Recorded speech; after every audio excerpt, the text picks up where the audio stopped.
வெயில் போனேன். வருமானம்ன்றதை தாண்டி தங்களுடைய ஒரு வாழ்வியல்ல ஒரு அங்கமா மாடு வளர்ப்பை வச்சிருக்கிறார்கள். மழை நேரங்கள்ல மாடு வளர்ப்பு எந்த அளவுக்கு? மழை மேய்ப்புக்கு சில நேரம் சில மாடு ஆகும். படுத்துருங்க கீழே, நல்லா தரையில இப்படி இப்படி படுத்துருங்க. அப்பா வளர்த்தார், இனி என்னண்டு இதை கொண்டு மனிதர்கள் மாதிரி. இப்ப இது வந்து நீங்க 4 கால் இல்ல, அதுக்கு 2 கால். நாங்க கோயிலுக்குலாம் ஒரு கல்யாணத்தோடு ஒன்றுக்கும் போகலாம். ஒரு 15 வயதுல மாடப்பாக்கு முன்னால வந்தாங்க. 50 ஆண்டா இது செய்யறீங்களா? இதுக்குள்ள மாடுதான். உதவி பண்ணுங்க, சொல்லுங்க. பவனீசன் மாடு, பவனீசன் மாடு தானே இப்ப பெரிய அளவுல. அது எவ்வளவுக்கு விற்கலாம்? அவங்க பத்திக்கு என்ன பண்ண, அந்த இடத்துல மரம் செடி கொடி ஒன்றுமே இல்ல. இவ்வளவு காலம் மாடு வளர்க்குறீங்க, பவனீசன் மாடு தெரியாதா? நான் சொல்றேன்னா விளங்க இல்லையா? நான் அதுதானே சொல்றேன், மரம் ஒன்றும் இல்ல.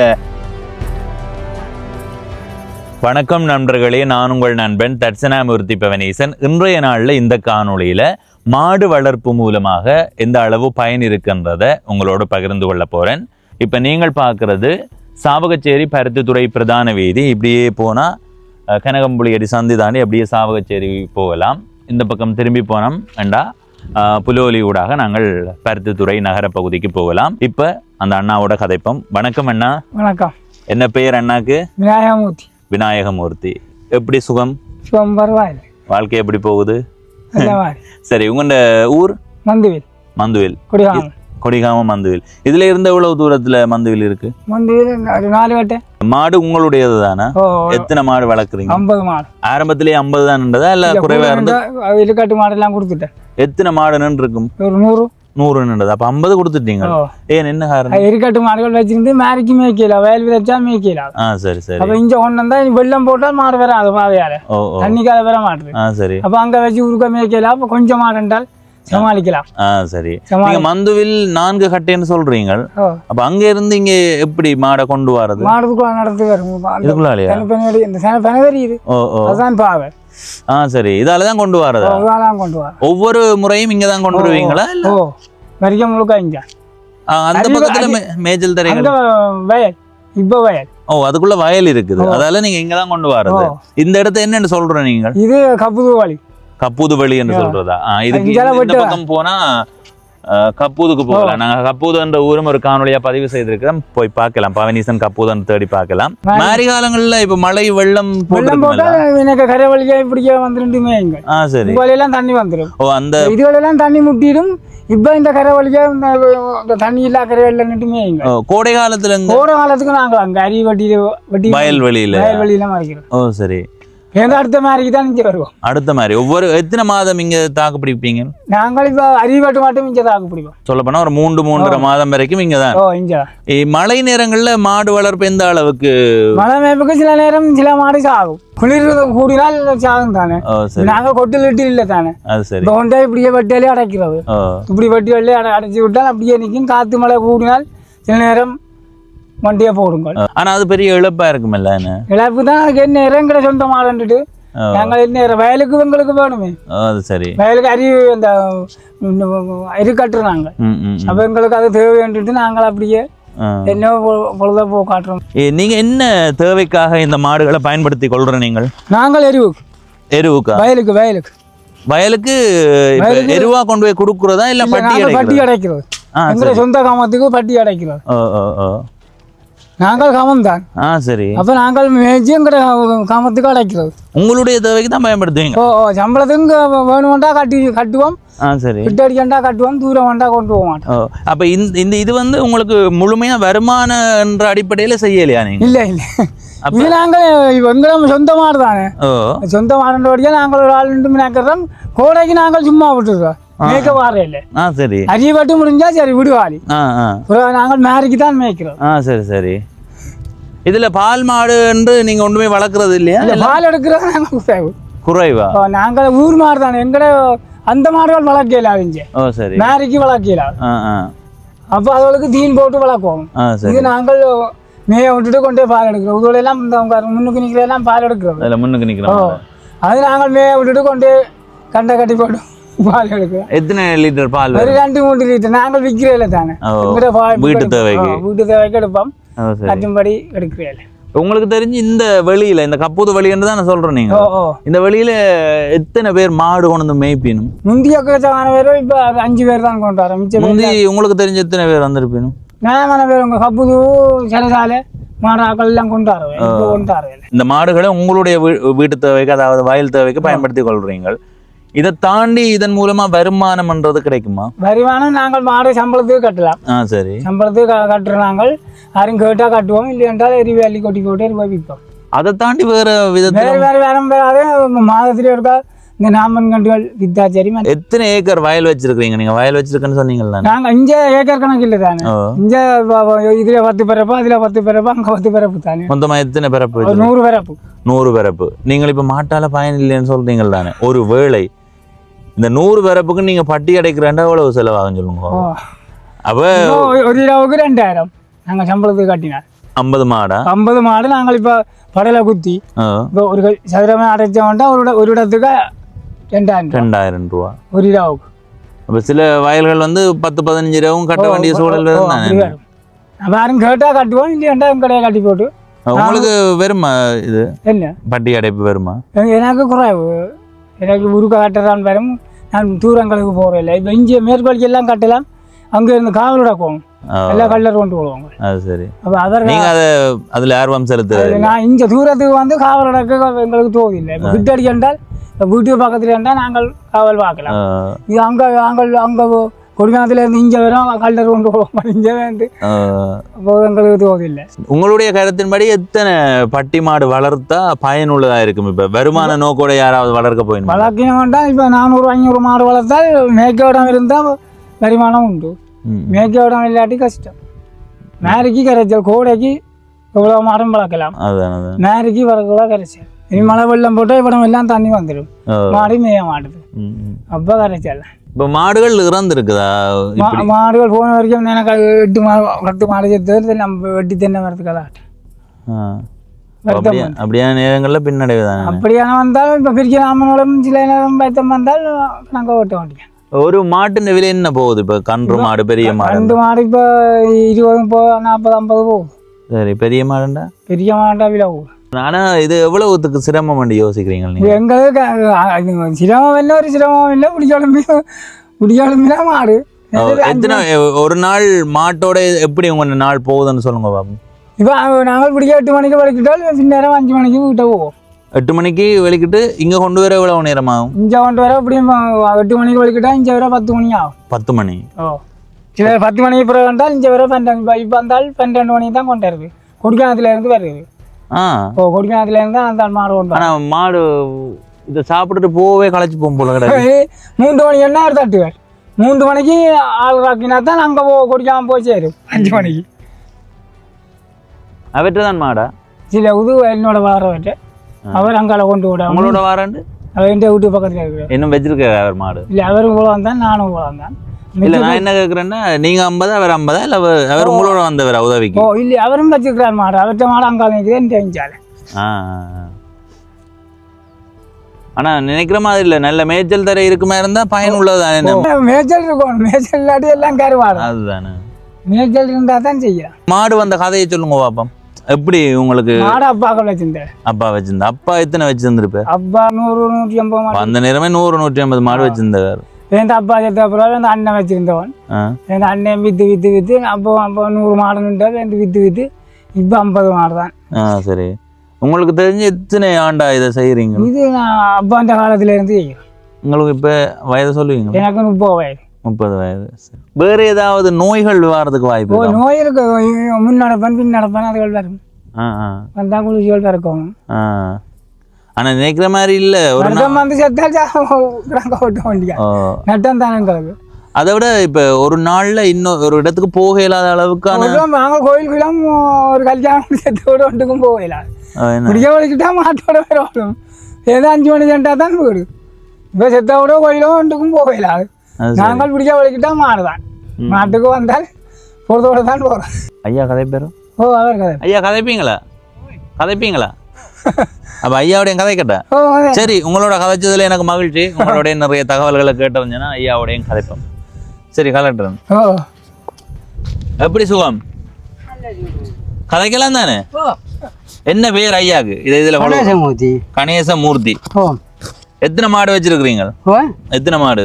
50 மாட்டுக்கிட்ட 50 மாடு. உங்களோட ஊர் மந்தேல். மந்துவில். இது எனக்கு அப்பூது வழி என்றாலே மாடு மேய்க்கிற மாதிரி தான் முதலே இருந்ததா? இல்ல இப்ப இந்த இடத்த வயல்களே இல்லையா முதல்? இல்லை, ஆரம்ப காலத்துல இருந்து இப்படி வழியா தான் இருக்கு. இருந்த காலம் கூடி இது மாடு மேய்க்கிற தடவை. சரி, நீங்க இப்ப 50 மாடு வச்சிருக்கீங்க அப்படியா? எவ்வளவு காலமா நீங்கள் இந்த பட்டி மாடு வச்சிருக்கிறீங்க? 65 வயது மட்டும் இங்கே நிற்கிறோம். எத்தனை வயதுல தொடங்கி இருப்பீங்க? ஒரு 15 வயதுல மாடப்பாக்கு முன்னால வந்தாங்க. 50 ஆண்டா இது செய்றீங்களா? இதுக்குள்ள மாடுதான். இது எப்படி இருக்கு இந்த 50 ஆண்டு அனுபவம்? ஓ 50 ஆண்டு இது காடு இல்லாங்கண்டா இப்ப இல்லை காடு வந்து பத்தை காடா வந்தது. இந்த காடு இல்லை, அங்க வந்து பார்க்க அங்கே வயல்வெளி வந்து பார்க்க மாடு நிற்கிறா தெரியும். அதாவது போற வாகனம் முழுக்க தெரியும். இப்போ ஒரே காடா போச்சு, பத்தை காடா போச்சு. நீங்க உங்களுடைய அப்பாவினுடைய காலத்துல இருந்து செய்யறதா சொன்னீங்கல்ல, உங்க அப்பா எத்தனை மாடு வச்சிருந்திருப்பார்? அப்பா முந்தி ஒரு 28-30 மாடு தான் வச்சிருந்தேன். வந்து நாமன்களை விற்கிற அது விற்க மாட்டேன் தானே, பால் கறக்குறேன் என்று. இப்ப நீங்கள் 50 மாடு வச்சிருக்கிறீங்களா, அதுல எத்தனை பால் கறக்குற மாடு? ஒரு 10 மாட்டுக்கு பால் கறக்குறோம். மிச்சம் ஒரு லிட்டர் எத்தனை லிட்டர் வரும்? நாங்கள் கறக்குறே இல்லை, வீட்டு தேவைக்கு 2-3. எல்லாரும் அப்படித்தானே. இப்ப இதால நீங்க என்ன வருமான நோக்கமா செய்யறீங்களா இல்ல உங்க தேவை? காமத்துக்கு மாடு கட்டாமே 2 காமம் செய்யும். இல்ல அது விளங்குது. இப்ப சில இடங்கள் எடுத்துக்கொண்டா இந்த பசலைகளை வந்து காசு கொடுத்து வேண்டியனும், நீங்க அந்த காசு கொடுக்கறது தவிர்க்கப்படுது, அவ்வளவுதான். அந்த அதுக்காக இதை செய்யறீங்க. உண்மையை சொல்ல போனா இவர்கள் வருமானம்ன்றதை தாண்டி தங்களுடைய ஒரு வாழ்வியல்ல ஒரு அங்கமா மாடு வளர்ப்ப வச்சிருக்கிறார்கள். இதுவுமே வாழ்த்தப்பட வேண்டிய ஒன்று. என்னன்னா மாடு சிரமமா இருக்கு வளர்க்கலான்னு போட்டு நிறைய பேர் விட்டு ஆனா இவர்கள் தொடர்ந்து செய்யறது உண்மையிலே வாழ்த்தப்பட வேண்டியது. என்ன சொன்னீங்க? எத்தனை எவ்வளவு பரப்பு காணி இருக்கு, வயல் காணி? 9 வேலோட.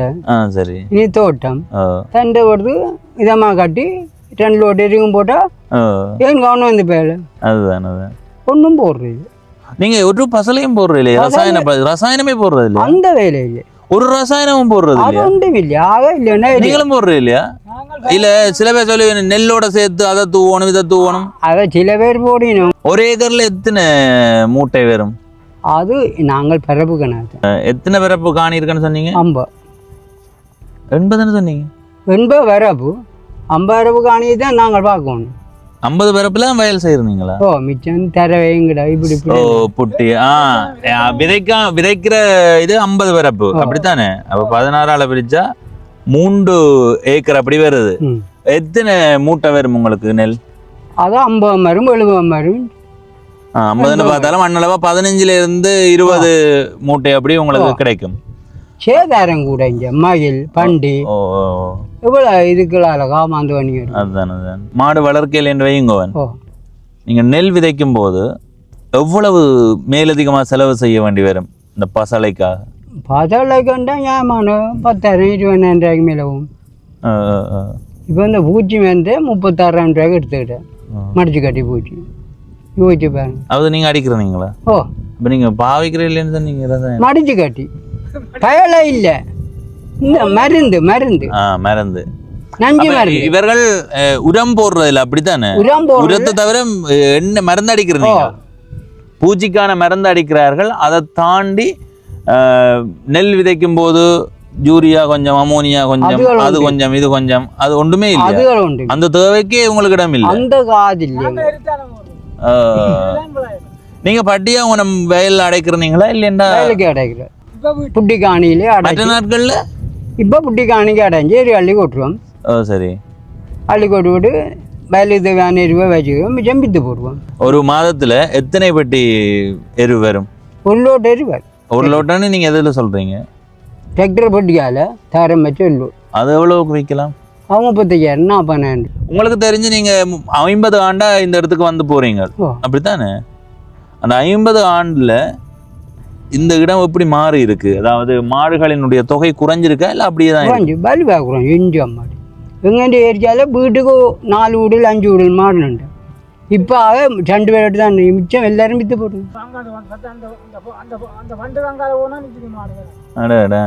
இதில் வாகனத்தில் போகல அது என்ன மற்றபடி போகலாமா? கோடையில போகல ஐயா. 50 ஆண்டுல உங்களுக்கு ஒரு கொஞ்சம் கூட உங்களோட மனம் திசை திரும்பலையா? ஏன்னா உங்களோட மனதிடத்தை பார்க்கறதுக்காக இருக்கிறோம். நீங்க யோசிக்கலையா? அப்பா வளர்த்தார், இனி என்னண்டு இதை கொண்டு இந்த கப்பூத வழிக்குள்ள போய் நிற்கிறது. நான் பெஞ்சன் தானே. என்ன வேலை செய்யுங்க? முனிசிபல்ல வேலை. என்ன வேலை? டிங்கர் வேலை, ஒட்டு வேலை.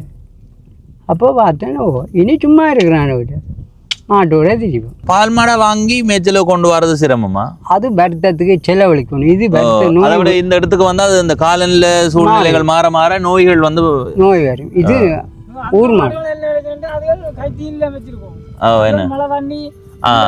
அதுதான் இந்த மாடு எங்கேயும் போய் வரும் வங்கள மாதிரி.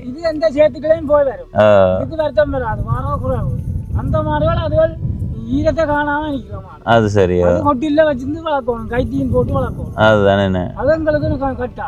அதுதான். அதுக்கு தீன் வைக்க நான் மிடில் வந்து ஒரு கேப்பை வேண்டி வளர்த்தேன். ஒரு வரைக்கும் 2 வரைக்கும் செத்து போச்சா? மாட்டு அந்த வளர்ப்பு மாடுகள்ல தான் பிரச்சனை. என்னென்ன வகையான மாடுகள் நிக்குது? அது இந்த பல வேலையில பவனீசன் மாடு இல்லையா? இங்க இல்ல. இங்க பவனீசன் மாடு இங்க தரப்பு. பவனீசன் மாடு பவனீசன் மாடு இல்லையா? பாருங்க என்னென்ன மாடு இங்க இருக்கு. ஊர் மாடு. பவனீசன் மாடு பவனீசன் மாடு தானே இப்ப பெரிய அளவுல சர்வதேச அளவுல பேசப்படுற மாடா வந்திருக்கு. அது ஒரு மாடு தானே இருக்கு உலகத்திலேயே, ஒரே ஒரு மாடு. இங்க என்ன சொல்றீங்க? இங்கதான் நிக்குது. பிறகு நாங்களா இருக்கே. என்ன ஐயா சொல்றீங்க? இங்க வாங்க, நீங்க இங்க விடத்தடி வாங்க, வாங்க இங்க வாங்க. எங்க நீங்க பாருங்க, நீங்க இவ்வளவு காலம் மாடு வளர்க்குறீங்க, பவனீசன் மாடு தெரியாதா? என்னடா இவ்வளவு காலம்? நான் உங்களுக்கு எத்தனை வயது? 65. உங்களுக்கு இவருக்கு எத்தனை வயது? 30 சொல்லி போட்டீங்க. அப்போ போய் நான் அதான் என்ன இது 30 சொல்றேன். இவ்வளவு காலமாச்சு பவனீசன் மாடு தெரியாது. என்ன இது ஐயா? நான் உங்களை ஒரு பெரிய மாடு வளர்ப்பாளன்ல யோசிச்சேன். ஐயா உனக்கு தெரியுமா பவனீசன் மாடு? தெரியுமா தெரியாதோ?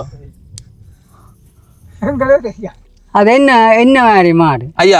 அந்த மாடு வந்து இப்ப உலகத்திலேயே இப்ப நிறைய மாடுகளுக்கு பவனீசன் பேர் வைக்கணும். ஆனா பவனீசன் மாடு யாழ்ப்பாணத்துல தான் இருக்கு.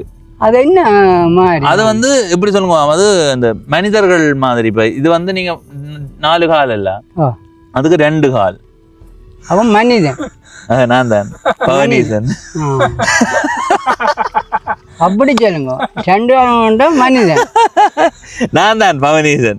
நான் பெம்பலா கேட்டேன்னா நீங்க தெரியாத. நான் நினைச்சேன் ஐயாக்கு அப்படி நீங்கள் ஒன்று கேட்க போறான்னு பார்த்தா ஐயா யோசிச்சு கொண்டு வந்துருக்கு.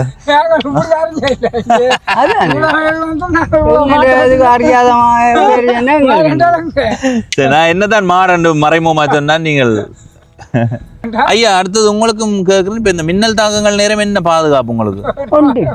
அப்படி இருக்கக்கூடாது, பாதுகாப்பு தேடணும். மரங்களுக்கு இப்போ கீழே போய் இருக்காது எங்க. என்ன மின்னல் தாக்கம் வந்தா ஐயா? கரண்ட் அப்படியும் இருக்கு தானே ஐயா. ஒரு நீங்க இந்த தரவை வெளியில நிக்க உங்கள தான் விளப்பாக்கும். இப்ப நான் போய் அதுல நின்றா எங்கள தான் அது விளப்பாக்கும். அது இரும்பு வச்சு தானே ஆளுக்கு அடிக்கும். இல்ல நீங்க மின்னேக்க படுத்துருங்க கீழே, நல்லா தரையில இப்படி இப்படி படுத்துருங்க. ஒரு மணி அதுல அவதானமா இருக்கணும் ஐயா, அதுக்கு தான் சொல்றேன். வணக்கம். வணக்கம். வணக்கம், எப்படி இருக்கீங்க? இன்று எதை பற்றி பேசலாம்? சரி, நான் நல்ல சுகமா இருக்கிறேன். என்னன்னா ஒரு தரவை அந்த பகுதியில நான் மட்டும்தான் நிக்கிறேன். திடீரென்று மின்னல் வந்தா என்ன செய்யறது? அப்படி என்றால் முதலில் பாதுகாப்பாக இருக்க வேண்டும். நனைத்த நிலத்தில் நின்று இருந்தால் நிலத்தை தொடங்கும் பொருட்களை விட்டு பாதுகாப்பாக ஒரு இடத்தில் நின்று காற்றை தவிர்க்கவும். மேலும் மேல் பகுதியில் உள்ள உச்சமான பொருட்களை பிடிக்காமல் இருக்கவும். மின்னல் பெய்தால் அதற்கான பாதுகாப்பு முன்னெச்சரிக்கைகளை கடைபிடிக்கவும். அது வந்து உயரமான இடங்கள் இருக்கு. இப்போ ஒரு பெரிய மரம் நின்றுதுன்னா மரத்துக்குள்ள போய் இருக்க கூடாது. ஓ இல்ல, நான் என்ன கேட்கிறேன்டா அக்கா, அவ்வளவு சரி, புரிந்தது.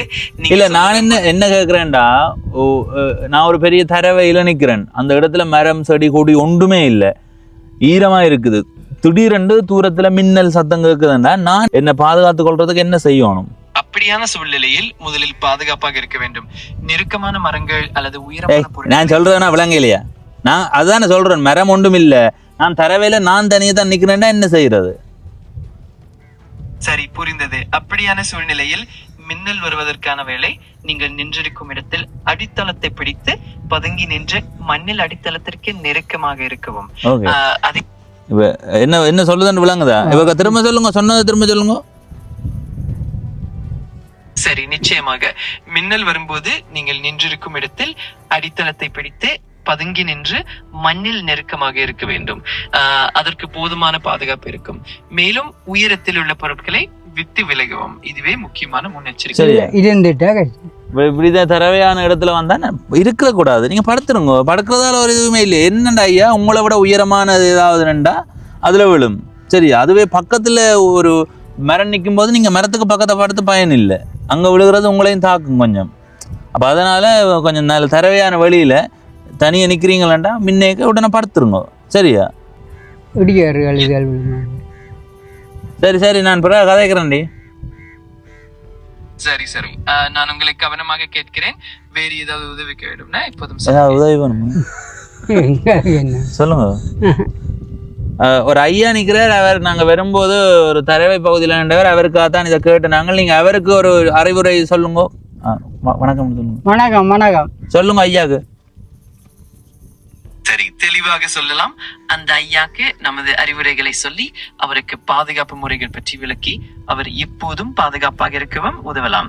நிச்சயமாக அவருக்கு உதவுகிறேன். வணக்கம், சொல்லுங்க.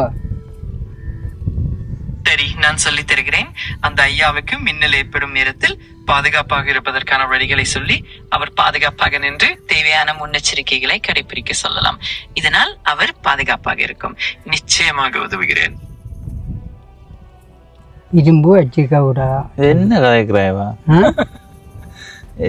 வெய்யடி போனேன் ஏதோ ஏதோ சொல்லுது. சரி ஐயா, கவனமா இருக்கணும். சாப்பாடு கொண்டு வந்து நீங்களா கொண்டு வரதா ஒரு நாள்? சரி ஐயா, சரி, நன்றி. நன்றி, வணக்கம். நன்றி அண்ணா, நன்றி. எனக்கு போய் சொல்லி போட்டீங்க வாயதை மாத்தி. நன்றி ஐயா, நன்றி. இதை கலெக்டர், இதை கலெக்டரா இதா ஐயா, இதுல இஞ்சி இதுல கொலையில நானே. சரி ஐயா, சரி, மகிழ்ச்சி, உங்களை சந்திச்சதுல மகிழ்ச்சி.